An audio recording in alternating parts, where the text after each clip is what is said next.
Hello， 大家好，欢迎来到这一期的河马说。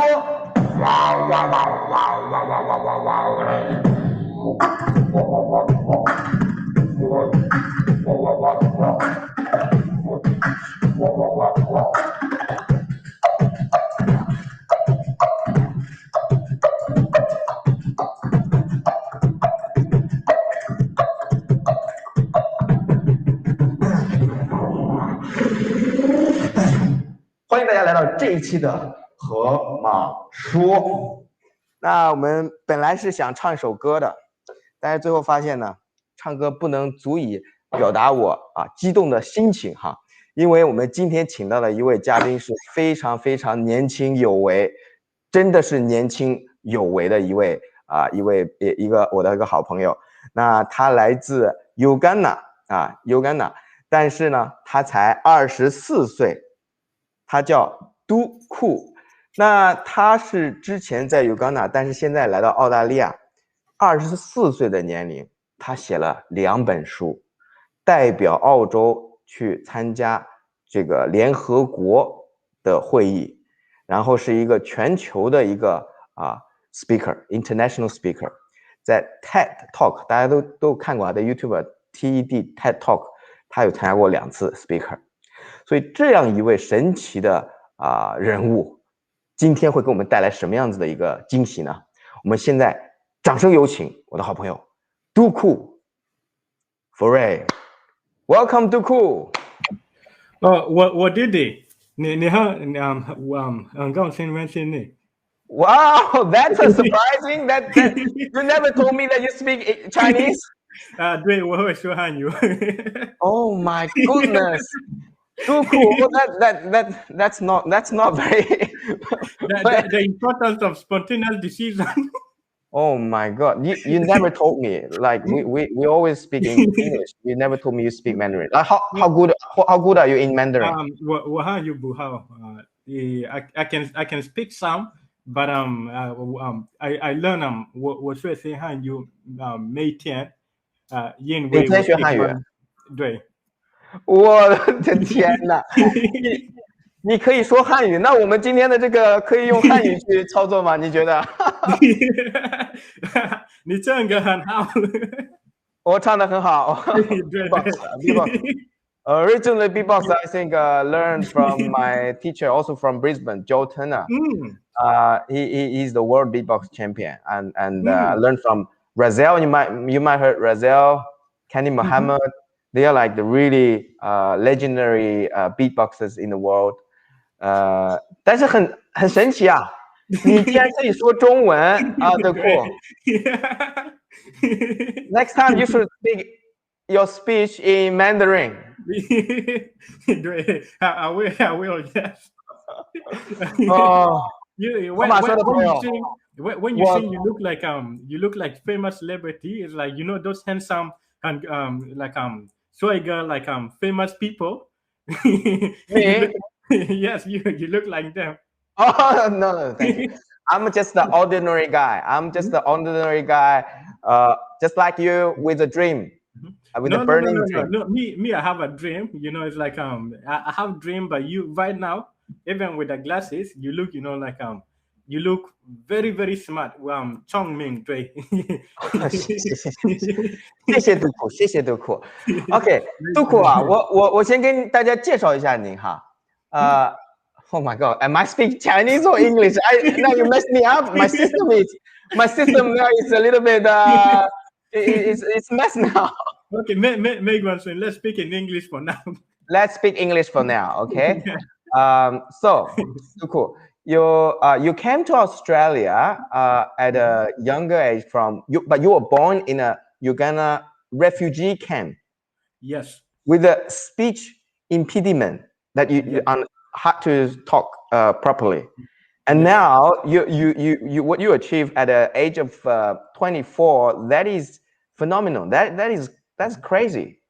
You represent Australia at the United Nations headquarters. You are an international speaker. You wrote 2 books. You speak at the TED Talk.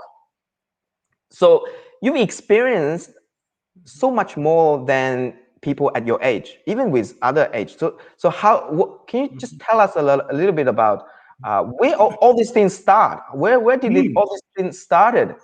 Now, Of your story, yeah. most definitely, Jeff. And more than anything, I was always a curious individual from a very young age. And what happened was because being born in a refugee camp in Uganda, it's like we were not exposed to a lot of different things in the world. But one thing we were exposed to, was Kung Fu. It's like everyone was fighting and everything is like, but Kung Fu was magical. And I thought that I would end up somewhere in China because China had more influence where we were, because most of the things that we did was more physical than we know.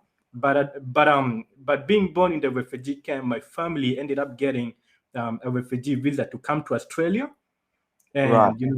which was a blessing, especially knowing what's happening around the world. Yes. And also, since my family was one of those 60 million, 70 million refugees in the world, and us getting the opportunity to come to Australia, it was a magical experience. But then at the same time, you can imagine being born in another country and being born in a country where everyone looked like me, and coming to Australia in a country where people didn't look like me, and they did not speak the same language. And it's like and at the same time I could not speak English at that time. And as a result, I felt a bit ostracized. Like I felt like I could not connect with the people. But at the same time, I also had a speech impediment where I couldn't speak properly, even my own mother tongue. And Right. one thing I really liked, Jeff, was I just loved in Australia. I loved learning about different people and different cultures and where they come from, because I come from a different place and now people didn't look like me, and Australia is a very, a multicultural country.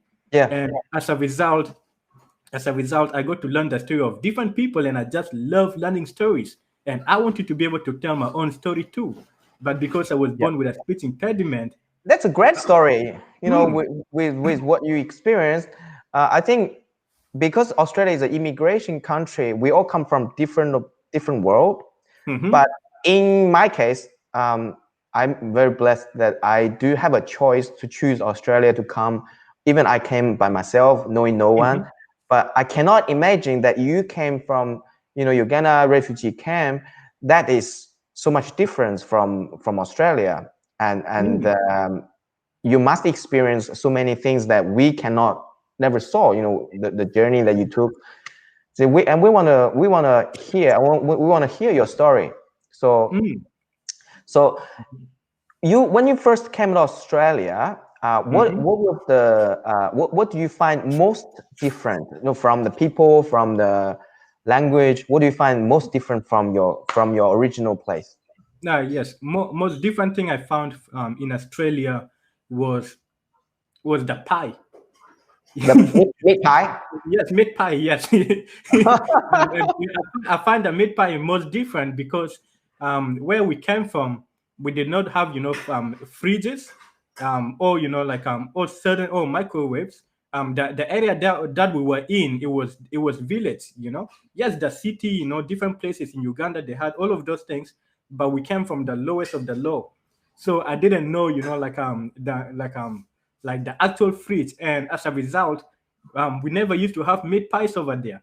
And so when we first came to Australia, the first time my brother ate a meat pie, Jeff, was he ended up peeling the top off, and he ate the meat fillings. Eat the meat and then tuck away. Yeah, and then he put the top back on and he threw it away. Oh my God. Because he thought the body was the container and the top was the lid. Right. Oh, that is so interesting. That is so interesting. That reminds me of one of my roommate at a homestay when I attend school. That person is from India actually, and then he never eat an egg, so he didn't know how to eat the egg as well. He never peel the eggshell. He start eating the egg. So it's so interesting when we come to here. We all come from different culture, but we make friends with each other. For me, at the beginning, I do find it hard to connect with people. Because it's different culture shock, different culture, different understanding, different ways of looking at things, different value. How did you like what is your experience with that culture shock in Australia? With that culture shock, I would say it was very challenging because I also ended up getting bullied because of the differences, and at the same time I was just fighting, like I'm fighting between cultures, between who I am and my identity and what this culture wants me to be. And Jeff, it even got to the point where when I was in grade 10 in my school, I ended up getting expelled for fighting. Expel? Yes. Wow. And you said you said your teacher your beatboxing teacher is from Brisbane, correct? Yes. And have you been in Brisbane? Yeah. I went Brisbane this year in May. I did a seminar there in Melbourne, Brisbane. I went to Brisbane. Yes. And have you was that the first time or did you come to Brisbane? First time this year. Yeah. Okay, and in Brisbane, there is a suburb called Woodridge. Do you know about Woodridge? No, I just stayed in the CBD. You stayed in the CBD? Yeah, that's in the CBD. Because Woodridge is considered to be the most dangerous suburb in Queensland. Wow. And I used to go to Woodridge State High School. And Jeff, to make it worse, I ended up getting expelled from the suburb from Woodridge State High School. You got expelled from the worst suburb, most violent, and we don't want you there. You must surprise them with your power. Yes, and people are like Duku is like when other people get expelled from their school, the last place they have to come to is Woodridge. And now you're getting expelled from Woodridge. Where the hell are you going to go?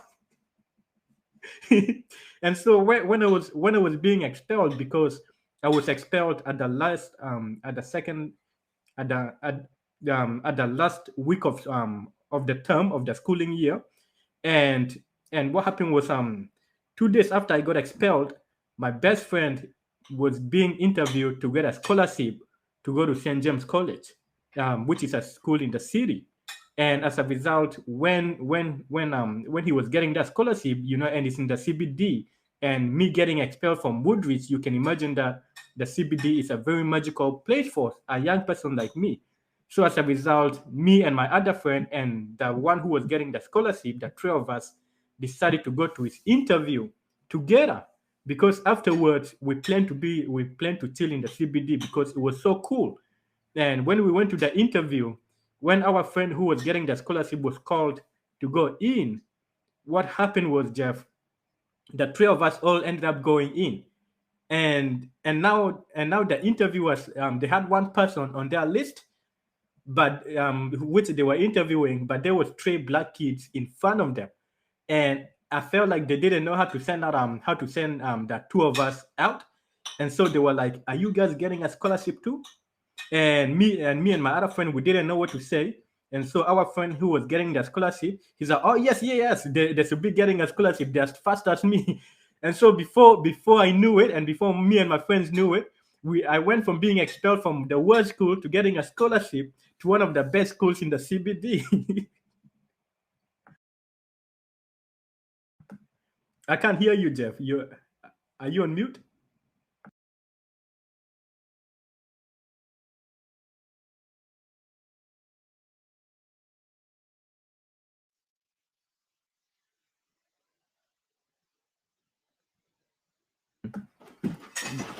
Jeff, I still can't hear you.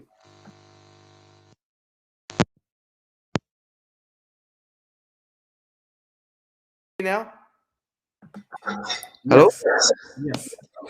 Okay, I think I'll just change the setting. My microphone is run out of battery. Sorry.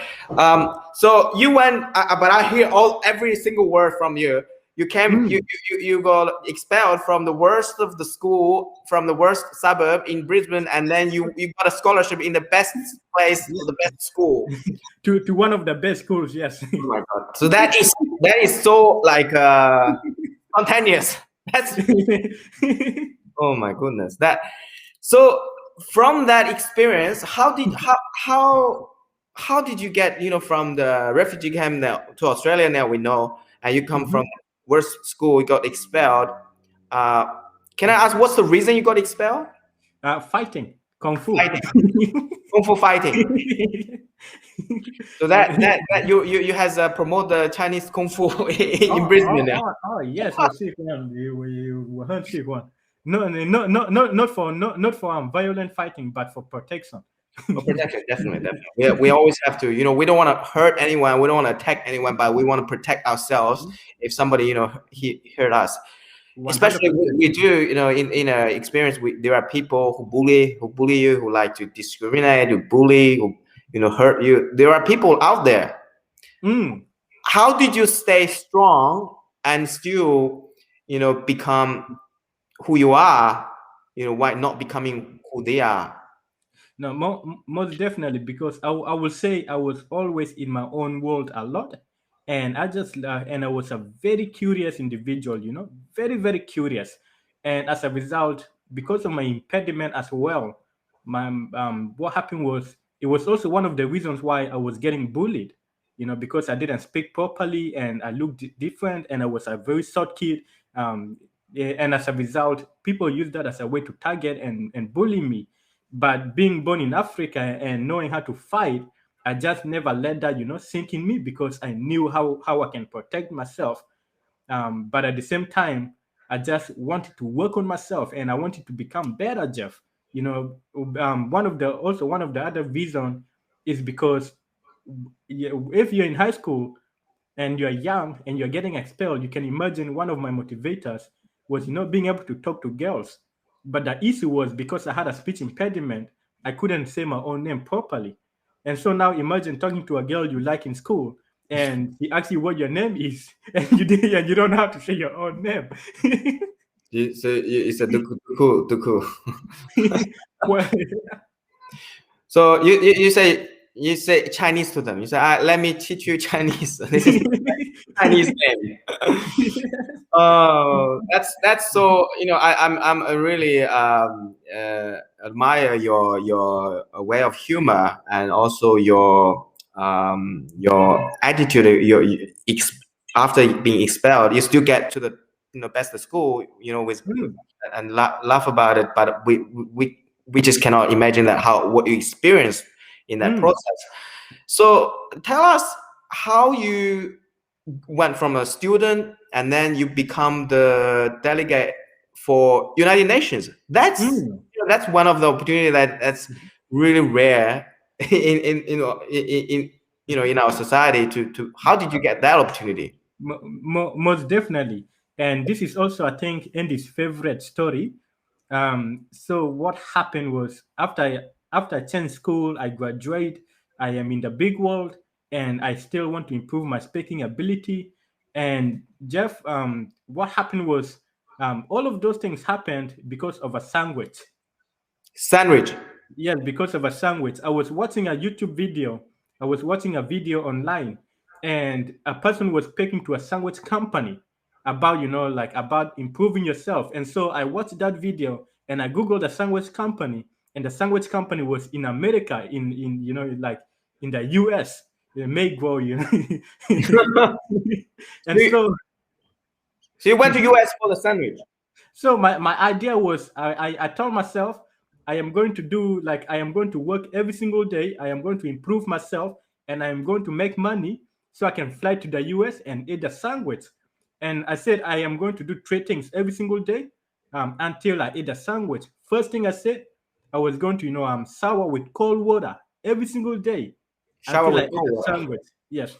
The second thing I said I was going to do was that I was going to write down reflective words to describe my own day every single day until I ate a sandwich.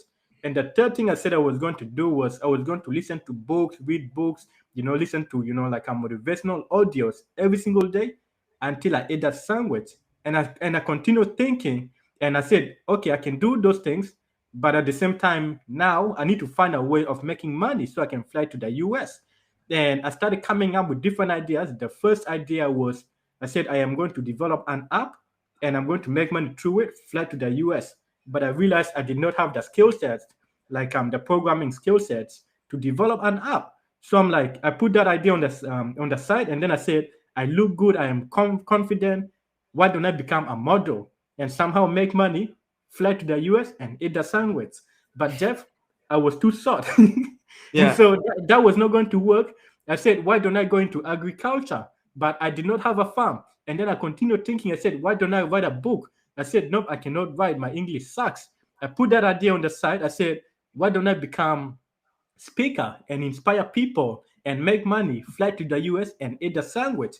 But then I said, my speaking is not the best because I have speech impediment, but I also want to improve it. So I said, you know what? I'm going to become a speaker, inspire people, and improve my speaking too, and fly to the US, eat a sandwich. It was not about, like I'm the United Nations headquarters, but just flying to the US to eat a $9 sandwich. And so I started becoming speaker and making videos. First video I ever made, Jeff, was with me and my little brother in our bathroom because we did not have professional lighting. And as a result, you say my camera is very cool, but back then I did not have professional equipment. And as a result, we made our first video in the bathroom because the bathroom had the heater light. When you turn the heater light on, Heater light. it makes the bright. bathroom bright. Yes. So me and my brother, we make our first video there, and we uploaded on YouTube, and it got 3 views, but we continued doing it. And before I knew it, I continued inspiring people in different places. And as a result, I also ended up getting invited to go to different international countries. The first one was Hong Kong, and I got lost in Bangkok, and Hong Kong was amazing. But Jeff, guess what the problem with Hong Kong was? What was the Hong Kong problem? It did not have the sandwich I wanted. So you're really chasing after very specific. I was very specific. And so I came back, I continued doing what I was doing. And the second international country I got invited to go to was Thailand. And I love Thailand. And I even learned to speak some of the language. I was like, sorry, Kap, Kun Sabadi Mai, Pomchu, Duku, Kapun Kap. I love Thailand. But you know what the problem is, Jeff? They don't have the same sandwich. They don't have the same sandwich. So I came back. I continued doing what I was doing. And before I knew it, Jeff, I bought better camera, better equipment, better tripod. Everything was going amazing. And before I knew it, I got invited to fly to go to America to represent Australia at the United Nations headquarters because I was inspiring people. And when I got that opportunity, that was amazing. It's magical because being born in a refugee camp and going to the UN headquarters, that is amazing. That is everyone's dream. But Jeff, I was more focused about eating that. The sandwich. You're in the head of you're in the United Nations. Everyone is looking. Wow, he's got a refugee camp come to United Nations, and you are looking for where is my sandwich? Where is the sandwich? Oh my God, that is so funny. And so when I go to New York, because it was a 21-hour flight to fly from here to New York. And I did not sleep in that 21 hour because I was focused on the sandwich. I said, if I fall asleep, I may wake up in my bed and I may find out that everything was a dream. I did not want to fight. I was not going to risk it. And so I flew there 21 hours. I did not sleep. And when I got out of the airport, it was very hot to my surprise because I thought it was winter. It was winter in Brisbane. And when I got to my hotel, it was 6:30 p.m. And on my phone, I had written, the opening and closing time of the sandwich company. And at that time, it was 6:30 p.m. And the sandwich company was closing at 9 p.m. And Jeff, the closest sandwich company was 2 hours away from my hotel. To the shop. 2 hours, yes. And so in that moment, I ended up getting an Uber. The Uber was going to cost more than $100. But the sandwich, $100, very expensive. But the sandwich was going to cost less than $9 sandwich. And I said, I don't care. I have a dream. I'm going to achieve my dream. And so I got the Uber driver, and we started driving over there. And he's like, Duku, why are we, why send money? He's like, why are we driving 2 hours for you to go and eat the sandwich? I said, not only are we driving 2 hours for me to eat this sandwich, but I flew from all the way from Australia to come to, Mego to eat this sandwich. And he said he watched a movie called Harold and Kumar Go to White Castle, but he has never heard of someone flying internationally to eat a sandwich. And I said, do you know why I'm doing it? He said, why? I said, I am doing it because I believe if you have a dream or a goal or an idea, you have to make it happen. And if you can't, Jeff, it's like if you can't make it happen straight away, it's like it's better to do it when you can. But if you can't, it's better to do it later than never. So, the Uber driver, he got excited. He was full of energy. And he's like, Duku, you know what? He said, Duku, I am going to drive you to this sandwich place. 2 hours, I am going to come and eat a sandwich with you. And I am going to drive you to back for free. Oh said, my. man. He said, because he wants to see me achieve my dream of eating the sandwich. And See, that is, what we call law of attraction. When you have that burning desire, it attracts people with the same frequency. It can help you achieve your dream. Most definitely. And so the Uber driver, now we started driving over there. And what happened, Jeff? What happened was when we had 2 minutes to get to the sandwich place, we found out that the road we were supposed to use was blocked. I looked at the time and it was 8:46 p.m. I had 14 minutes to eat the sandwich. And I told the Uber driver I am going to run for it. And he said, Duku, go ahead and when you get there, tell them not to close because I am going to find my way and I'm going to come there too and I'm going to eat a sandwich with you and I'm going to keep my promise to you and drive you back. And so we both nodded and I got my phone and my camera and I started running to the sandwich place at night. In America, it's not safe place for someone like me. Very dangerous, very dangerous, but I did not care.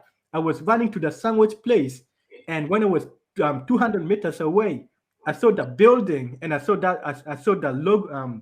I saw the light was on, and I saw the logo. And when I saw that, Jeff, I doubled my speed. I said I am black. With very fast runner. I am going to beat Usain Bolt's record. And so I started running, and I said, dreams do come true in New York. And when I was 50 meters away, I said, no one can tell me I can achieve my dream. And I was running when I was 5 meters away. I closed my eyes and I ended up reaching out to the door and I pulled as hard as I could. And I was like, but the door wasn't opening. So I pulled back and forth and it wasn't opening. And I went to the other side of the building and I continued pulling, Jeff. But both of the doors were locked. I said, what is happening? Where's everyone? I'm here. I need to find an answer. And I walk around the building and I found two-sided notice board. And on one side of the notice board, Jeff, it said, on summer breaks, we close at 5:30 p.m. I said, isn't it winter? And then I realized the US is opposite to Australia. Right. In Australia, it is summer. There, yeah. America. Yes. And so I said, no. I need to find another answer. And I went on the other side of the notice board, and on the other side, it said, on Sundays, we don't open. I said, isn't it Monday? And then I realized the US is a day behind Australia. And so in that moment, I just started going through the 7 stages of grief. Stage of grief. The first stage was denial. And when I was going through the 7 stages, the Uber driver, he saw me outside and he found his way and he was running too. And he thought that I was waiting for him. So when he was running, I said, Bob, turn around and go back to the car. He said, no. I am ready to eat a sandwich. Let's go. I said, no, they're closed. He said, what do you mean? I said, look at the sign. And he saw the sign. And on one side, it says, on summer break, we close at 5:30 p.m. And Bob is like, Duku, isn't it winter? I said, Bob, you live in America. and in that moment, Bob also started going through the 7 stages of grief too. So you both guys are going through the 7 stages of grief. And the problem was now I have to be the one helping him out of it. Because you went there first and then you don't know how to get out of the grief. Yes, and so the following, he took me back 2 hours to my hotel. And the following day, I was transported further away from my hotel to be in New York City so I can be closer to the UN headquarters. And Jeff, the first time I entered the UN headquarters, what happened was tears started coming down my eyes. and someone who I met over there saw me, and they came and they pulled me on the side. They said, Duku, why are you crying? Why are you crying at the UN? And I said, I am not supposed to be here. He said, why? What do you mean? I said, I am just a kid who was born in a refugee camp. When my family came to Australia, I was bullied. I couldn't speak the language. I'm someone who was expelled from my school. Someone like me is not supposed to be in the UN headquarters. The UN headquarters is for people like Obama, people like Xi Jinping, it's like the presidents of the different countries, that the countries which, the decisions which change our world are made at the UN headquarters. What is someone, I am not supposed to be here. He said, do you know why you're here, Duku? I said, no. He said, you are here because you are a champion. You are a champion to me. You are a champion to your family. You are a champion to the people who keep watching your videos every single day, even when other people tell them that they can achieve their dream, but you make them feel like they can't achieve that dream. You're a champion to me, and you're a champion to your family. And Jeff, in that moment, I started reflecting that at first, I made a spontaneous decision to eat a $9 sandwich. And because of that, I had been having sour with cold water every single day for more than a whole year. And I had ended up reading a lot of books, and I talked a lot, and my speech impediment was gone. At first, it was about me, but because I continued, I was consistent. It was not just about me anymore. I was at a place where people were reaching out to me and saying how I was inspiring and empowering them, and how they were inspiring and empowering other people because of me. And at the same time, Jeff, I was not just in America to eat a $9 sandwich anymore, but I was there to represent Australia at the United Nations headquarters.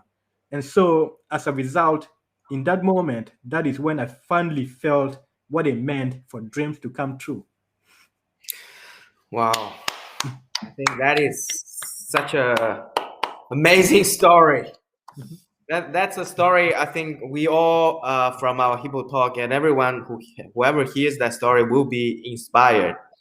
A kid, with a sandwich dream that has gone so much stuff, so many challenges, so many obstacles, so many bullies and pressure, stress, just to get to the end of the goal of having sandwich.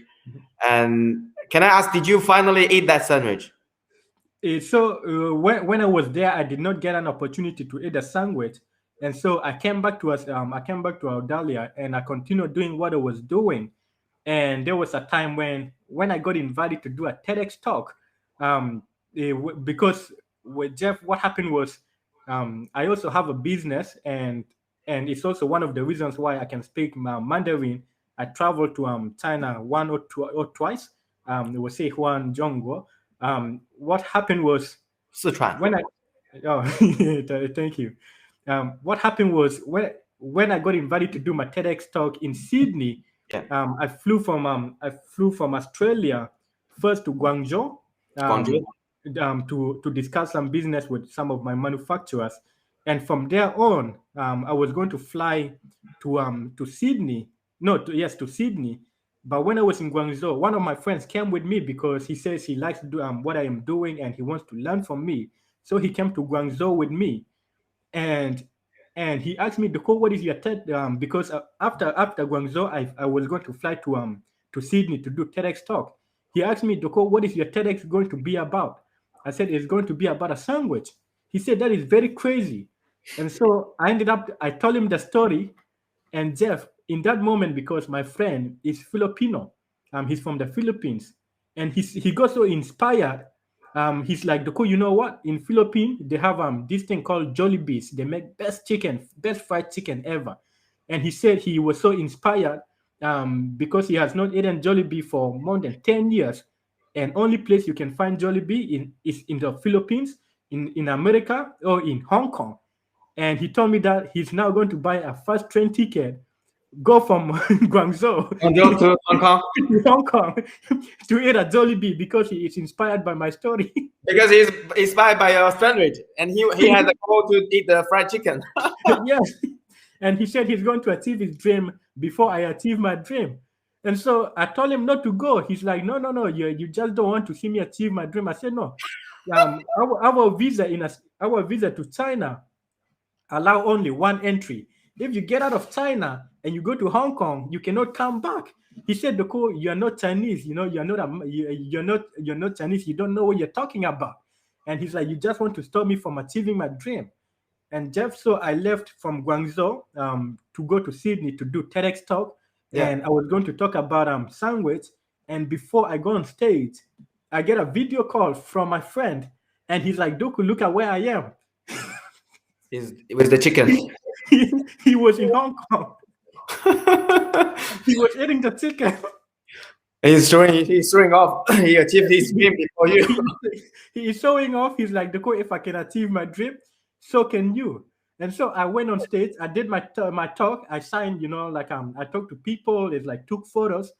And afterwards, he called me back again. And this time, he was crying. Oh. Because he was not able to get back to China.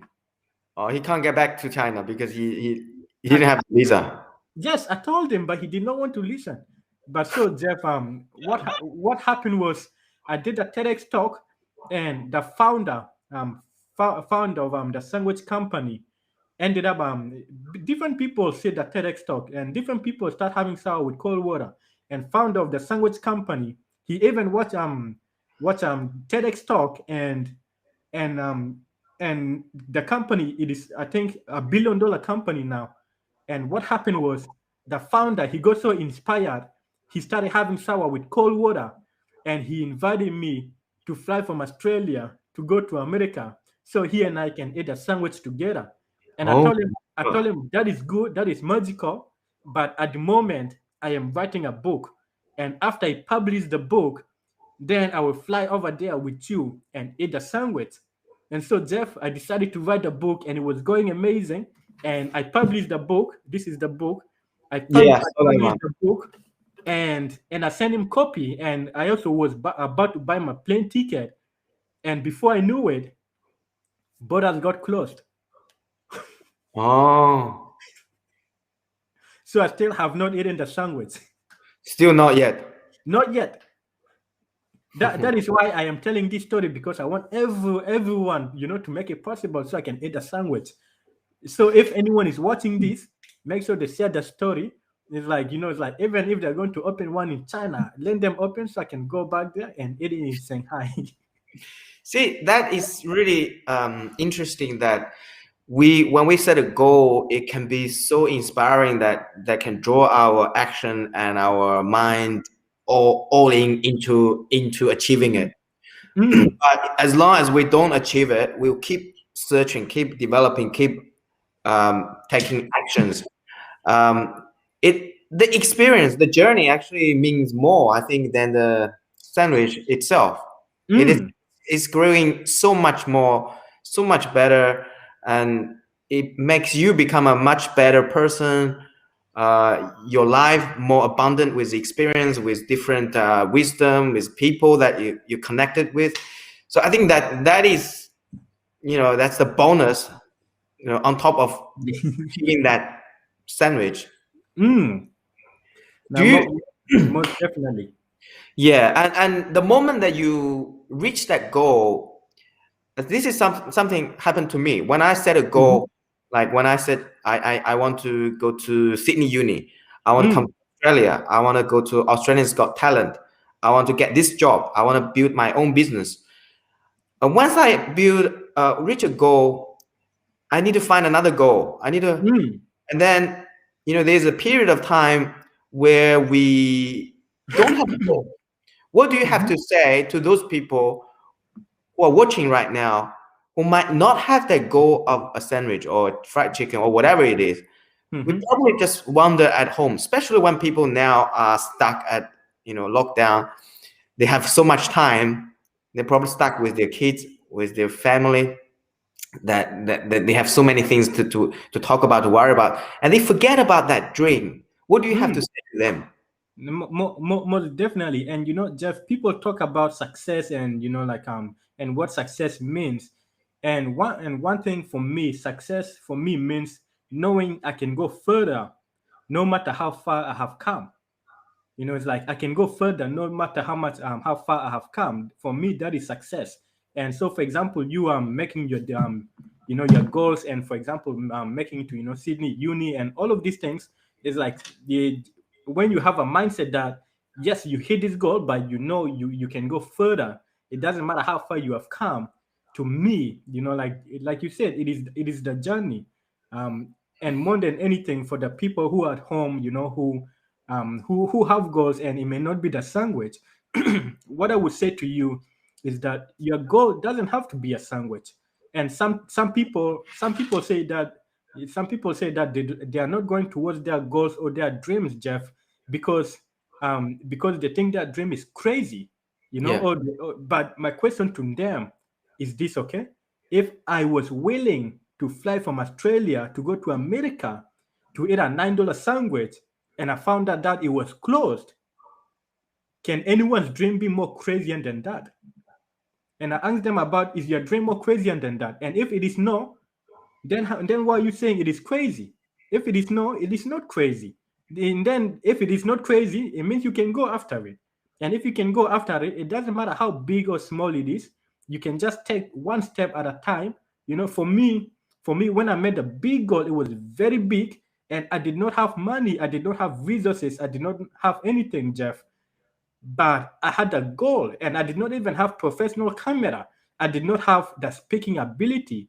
English, not my first language, and I said I was going to get paid to speak in English so I can make money, fly to America.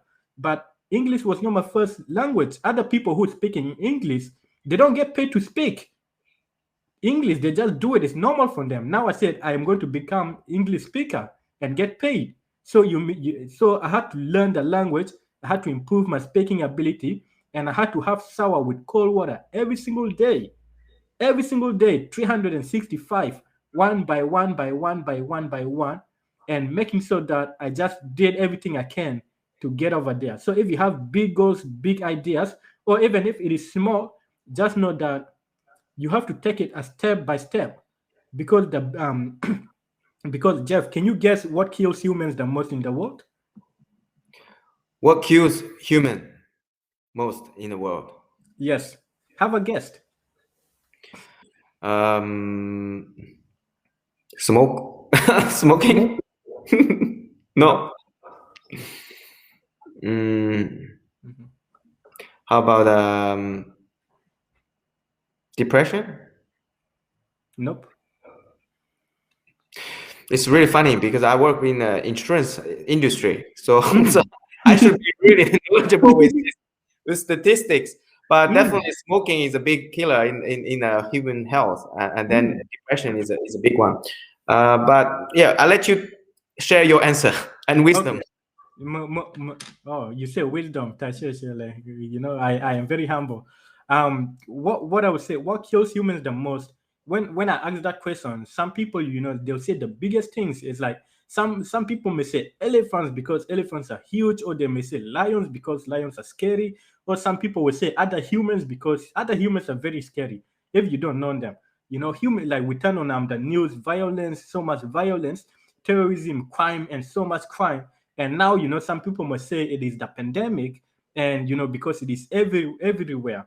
But Jeff, what kills humans the most in the world is mosquitoes. Oh, mosquitoes.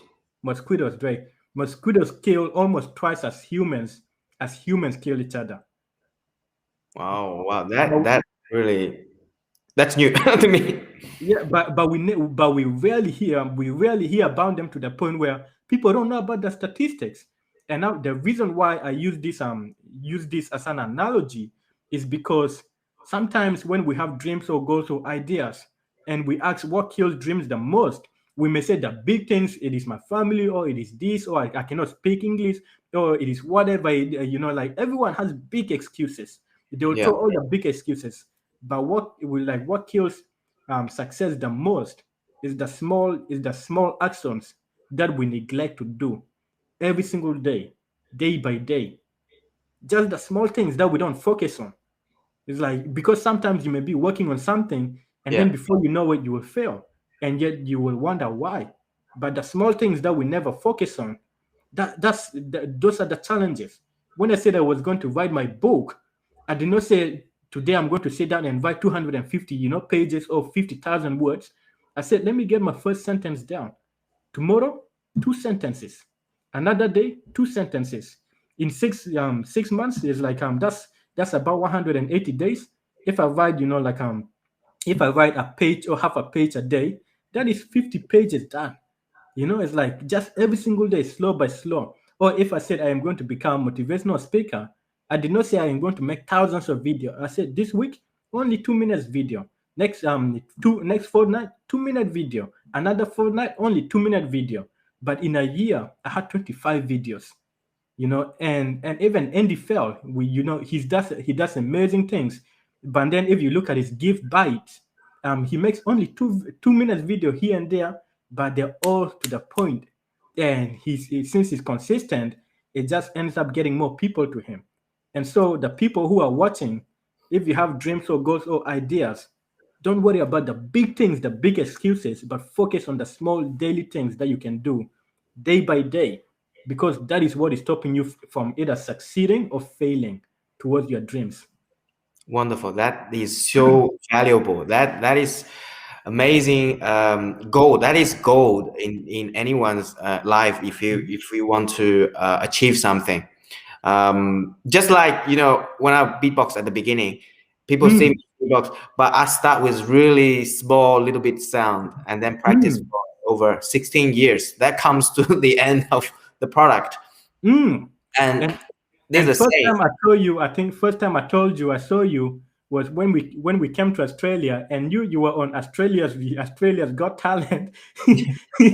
And I saw that. I did not know what beatboxing was. I could not speak English, but that was so cool, because I could try without having to speak the language. And so when I first met you, I said, I am meeting celebrity. Thank you. I'm very humbled by that as well. Just ordinary guy with a music passion, and I love to. 谢谢 Duku， 谢谢你的这个 inspiration。因为because I know Duku a few years ago, and we met in person, and I've seen him really grow from the day we met. Also, we're also good friends with Andy Fell. A lot of our audience would know Andy as well in Sydney. So, Duku, in your book, because you did the UN talk, you did the TEDx talk, you talk about your story, and then you wrote the book, The Poor Kids with Rich Dream. So that, to me, the sandwich is really rich. That's a dream that you had that has motivated you to keep beating yourself, keep become a bigger person. So what is your dream now? What is my dream now? My dream, Jeff, is to inspire people to go after their dreams. It is crazy because for me to succeed in my dream, other people have to succeed. Because my dream is, it's like just having the opportunity to, to go after a crazy dream, like a sandwich. It opens your eyes, and it just makes you, realize that life is valuable. And even if you're going towards the small things, if you're going with it full-heartedly and you love it, and you don't hold anything back, and it is what you feel like you want to do, it is magical. And since I have that experience, even though I have not eaten the sandwich, but I know how the journey feels like. Yes, it is hard, it is challenging, you will fail, I failed and everything, but you'll meet a lot of wonderful people along the way, like yourself and Andy Fell. It's like just knowing that the journey is amazing and it's exciting. It's like, and you know how this feels, because when you went on Australia's Got Talent and beatboxing, and after all those practices, it's a magical feeling. And so I'm like, you know what? I want everyone in the world to get, to be able to experience this feeling, to go after their dream. It doesn't matter what it is. For someone, it can be, buying a car or doing something. It can be smaller than mine, or it can be bigger than mine. But I want to inspire everyone in the world to go after their dreams. And now for me to succeed, everyone has to succeed. I think that is so benefit others. In Mandarin we call the 利他主义. So 利他. So benefiting other people. So your existence is to benefit other people. Somebody else is getting benefits. Not not me, not just I. But what can I do to help you and to make you better, to help you achieve your dream? And that is one thing I love about the Chinese culture, and it is also similar to my own Ugandan, African, South Sudanese culture as well, because it is about community. You know? Yes, and and that is something in Australia. Australia is very individualistic. It's about me. Yeah, look at the match. Look at the match. You're matching about the lockdown, and the people get. After 2 months of lockdown, can you believe that Sydney actually gets more? It's beating. It's getting more cases. It's crazy. Because everyone is me. But it's like if it's we, it's like if you say we, then it means that it's like everyone comes together, they listen, they make sure that if one person doesn't get it, the whole community doesn't get it. And if one person is inspired, the whole community is inspired. If you like this talk or if you like this song, you make sure you tell this to your whole village because they're going to benefit out of it. Like that is what I love, and that is what I was that is the ideology that I was raised with, and that is the idea, and what makes me who I am, which I very much appreciate.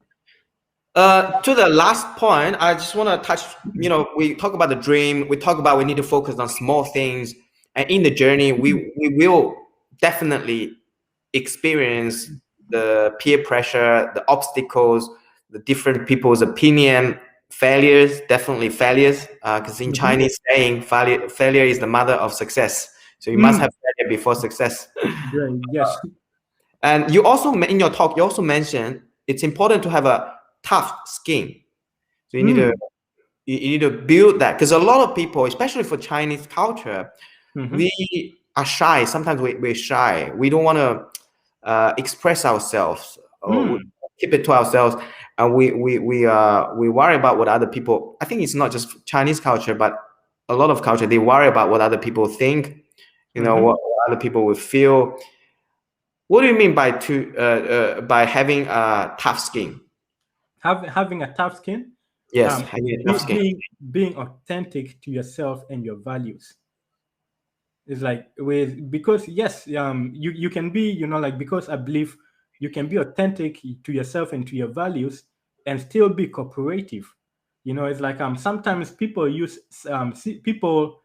people makes shyness with with being ineffective. It is okay to be shy if you're born shy. Like maybe that may be your personality type. For me, I was born shy too because I had an impediment, so I did not talk to people much because because I did not I did not have the skill set or the courage to talk to them because they were going to judge me. And when you say shy, some people feel like they may be judged, or they may feel like their community may judge them, and that is a lot when it comes to places where people focus on the community rather than individualism, and that is also what I experienced. But when I say tough skin for me was having the mental fortitude to build myself, so my mind can so I don't have to worry about what my mind says. So it doesn't matter what challenge, Jeff, I can say, yes, I cannot speak English, so I will not do it. But I said, no, I have a tough skin, tough mind. I'm like, yes, I don't speak English properly, but I have a tough skin. I am going to go out there and do it. Even if I am not good, I know I am not good. I know people will laugh at me. I know I am making my first video in the bathroom. I never heard of someone doing that. I know I don't have professional equipment. And I know, even the microphone, like your one, which I had, I bought very cheap on eBay and I put it on, but it was not working for me in my very first video. So I still put it on too, because I said it is going to make video very professional. And so I said I did not have like different things, but I have that tough skin and that tough mind to do it anyways because I am going to become better. Yes, that is very inspirational, and I had that conversation with Matt Levy. He's the champion of the Paralympic, and he's representing Australia now in Tokyo.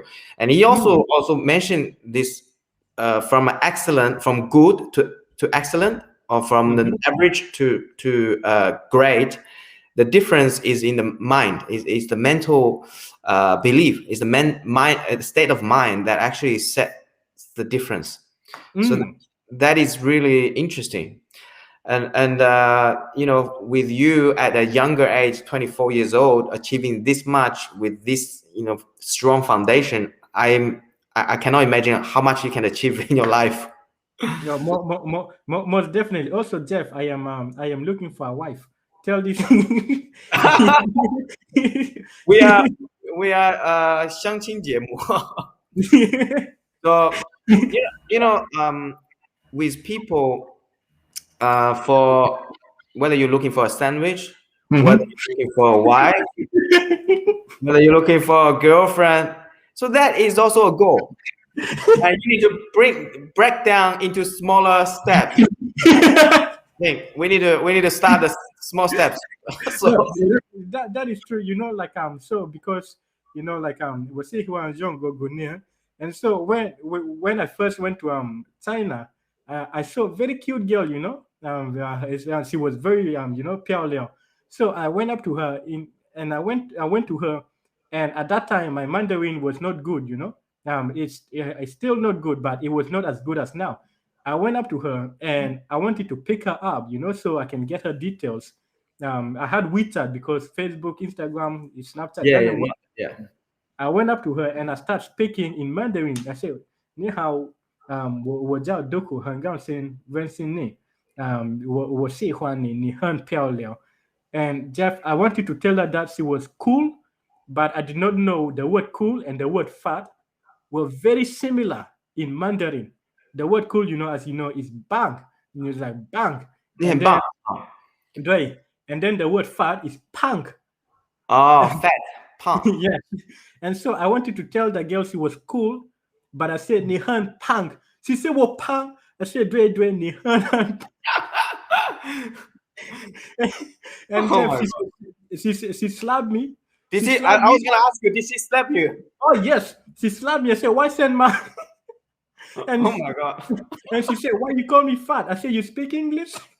That is why you need to have a tough skin, because otherwise you cannot bear all the slapping. Yes. And so I said, "You speak English?" She said, "Yes." I said, "Oh, I am learning Mandarin." She said, No, your pronunciation very good." I said, and then she said, "Why you call me fat?" I said, "No, And so because of my tough skin, I was still able to get a WeChat detail. That's good. I think that comes to another set that I think we can discuss. Is there's so many things we can discuss. You need to develop a sales skill, to sell yourself. Yeah. It's the same thing. You want a sandwich, you want a job, you want a relationship. But if you're not, if you're not what the other people, meet the other people's requirements, you can't have that, the relationship. So I think in terms of the relationship, you just be yourself and be polite and be genuine. You definitely, people will love you, because people are genuine. People want to make friends with people who are genuine. So that's how I believe in any type of relationship. And as you know, and I know, with Andy, we had a chat. Relationship is the foundation of everything. 100%.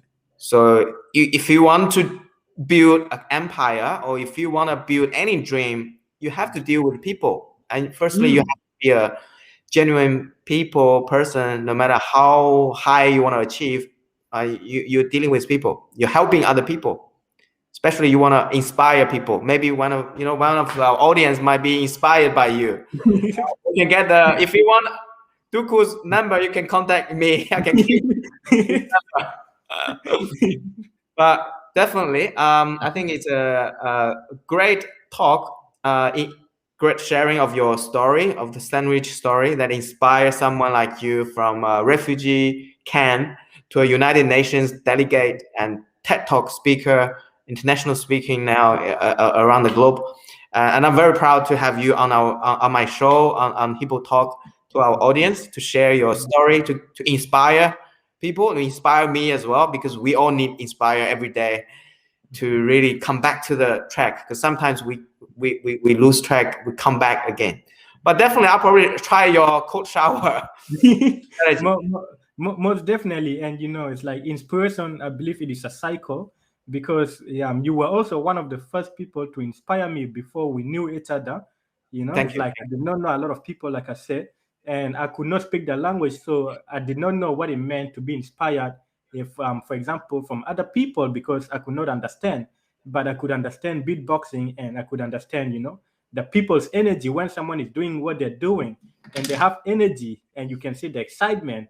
It's like that is inspirational. And so the fact that you inspired me at an early age, and at the same time now I was able to inspire you and inspire your community is humbling.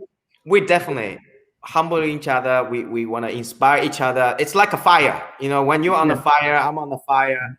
Everyone's on the fire. We keep each other's warm and burning desire. We can both all achieving, on the road, set us on the right track to achieving our whatever dreams that we are. And really, thank you for your time, Duku. And definitely, we want everyone who are watching right now to achieve their dream, to find their dream, and start with a little. I'll definitely grab your link to get your book, to get a copy of your book. If anyone wants to learn the full story of what Duku has experienced, and they want to keep a copy, we can also get to get it. Maybe in the future, when the lockdown is finished, we also welcome you. We can meet in person. We can catch up again. Definitely. Thank you, Duku, for your time. I think that's the end of our today's show. It's now 1 hour. We want to say, maybe you say in Chinese to our Chinese? people talk. Oh. Yeah. 你可以讲中文跟我们大家祝福。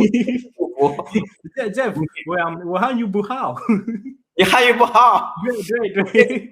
Saying, there's a joke saying, can you speak English? And then he speak English saying, no, I cannot speak English. You say you still speak Mandarin. I would say everyone, 感谢圣灵, and I hope everyone has a good, good time and hang out in Wednesday and just being here, it was magical and I am very happy. And 再见。谢谢大家，再见，我们下期节目再见，Duku，拜拜，拜拜。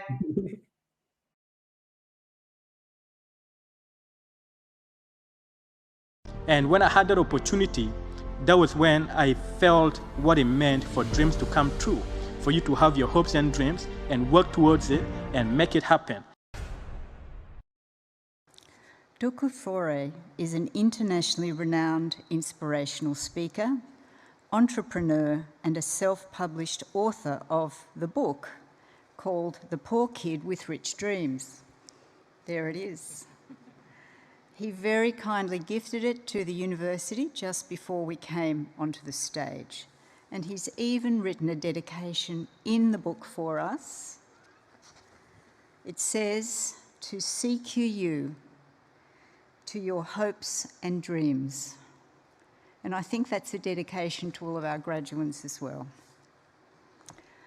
Born in a refugee camp in Uganda, Duku immigrated to Australia when he was 10 years old and is now regularly invited to schools, events and conferences to share his story.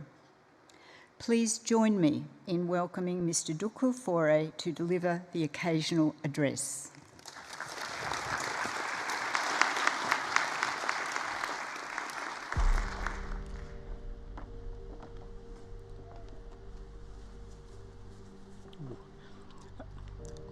Thank you very much, Dr. Minchington. And more than anything, Chancellor, dignitaries, our public, and most importantly, our graduates today, I want to say I am humbled by the privilege that was bestowed upon me to be your guest speaker for today. And more than anything, and I feel like the graduating students would enjoy this more than anyone, but my name Duku in different places is said in different ways. So some people call me Count Duku, and other people may call me Duke, or some people, even in some African countries, they say my name Duku with a click, like Duku. Can I get everyone to try it? You have to be very careful, because if you click more than 3 times, you'll be swearing at someone.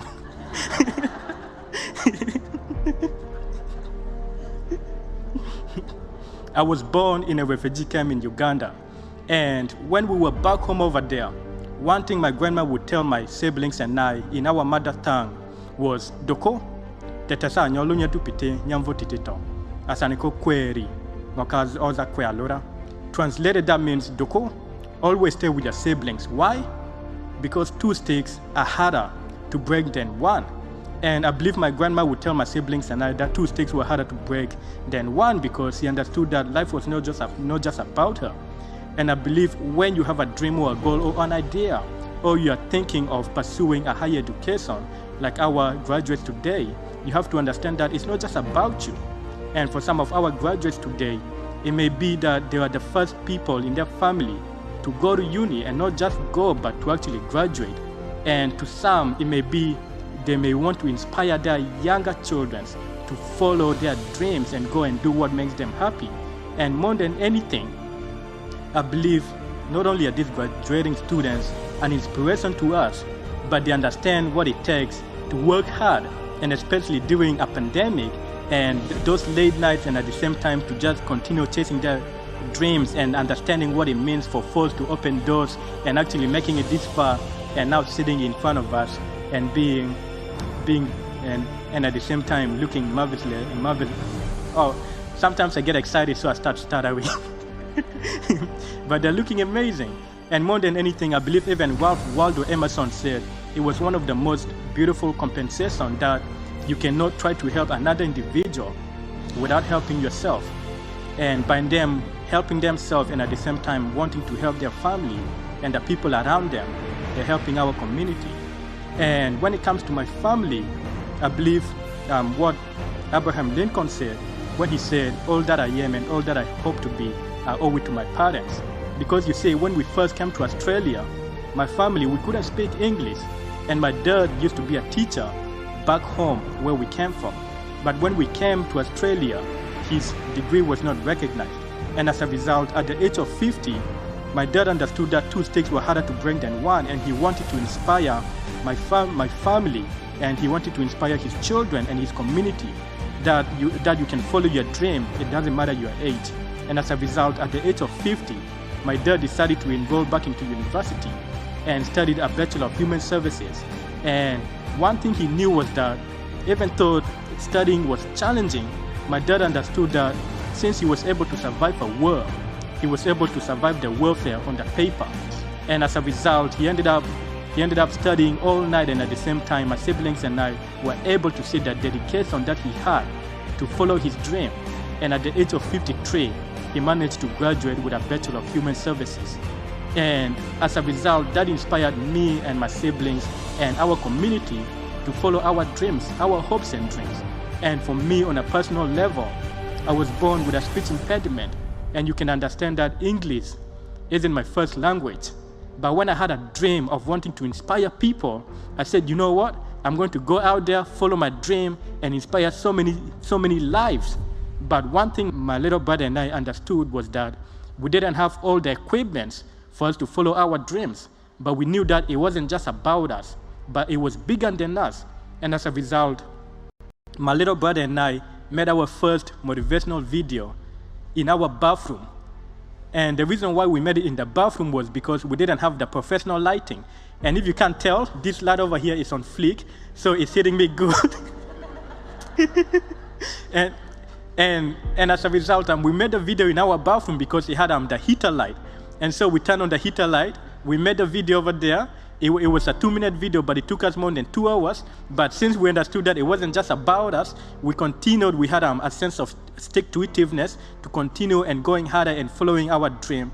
And as a result, before I knew it, I started getting invited to speak at different places and different conferences and different international countries.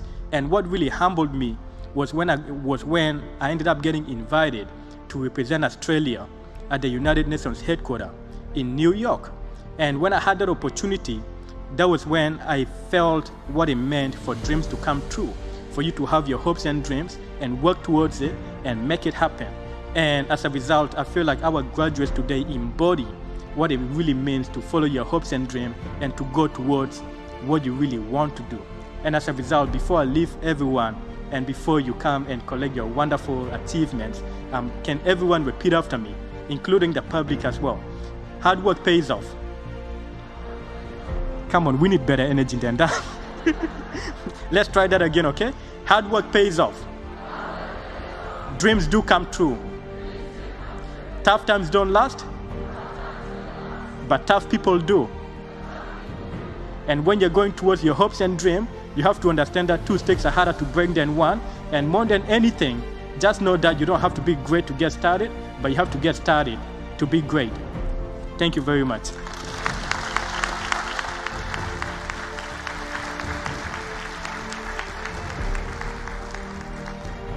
Thank you, Duku. It's the first time anyone has described the lights at graduation as being on fleek. I appreciate that. On behalf of myself and my fellow graduates, I'd like to present our guest speaker, Mr. Duku Foré, with this special gift as a token of our appreciation.